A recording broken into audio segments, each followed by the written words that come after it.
Gross profit is 25% on cost of revenue from operations. Cost of revenue from operations का मतलब क्या हुआ?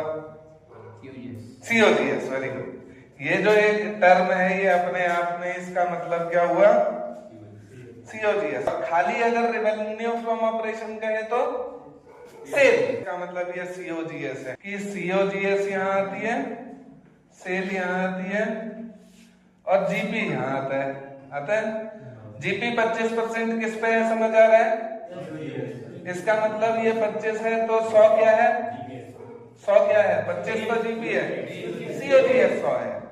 इसका मतलब COGS 100 है तो सेल कितनी है? 125।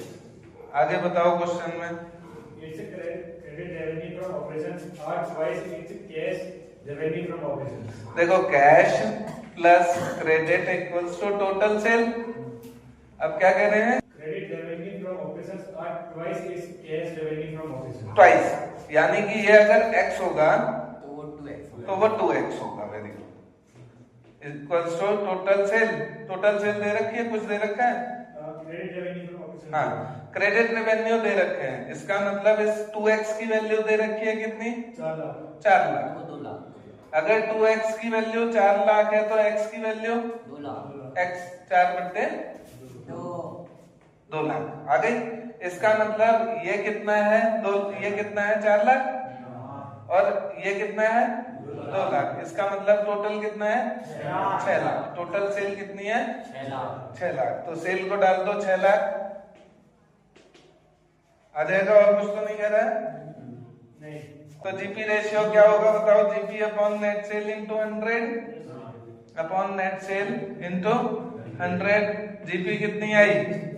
जीपी कैसे कैलकुलेट होगी? देखो 6 लाख बट्टे, शाबाश, 6 लाख बट्टे 125। जो ये साथ साथ दोनों है इनको अट्टे बट्टे कर देते हैं, ठीक है। 6 लाख अपॉन 125। निकालना क्या है जीपी? तो इंटू 25 कर दो। अगर COGS निकालनी है इंटू 100 कर दो। आई बात समझ में? अभी हमें जीपी चाहिए तो इंटू 25 पंजे 125, 12 पंजे 60, 1,20,000। जीपी 1,20 आ गया तो 1,20,000 अपॉन नेट सेल कितनी है? 6 लाख इंटू 100 निकल जाएगा। कितना परसेंट आया? 12 पंजे 60, 5 दूना 10, 20%। 20% है आंसर। क्लियर? समझ आई बात? समझ आई सबको?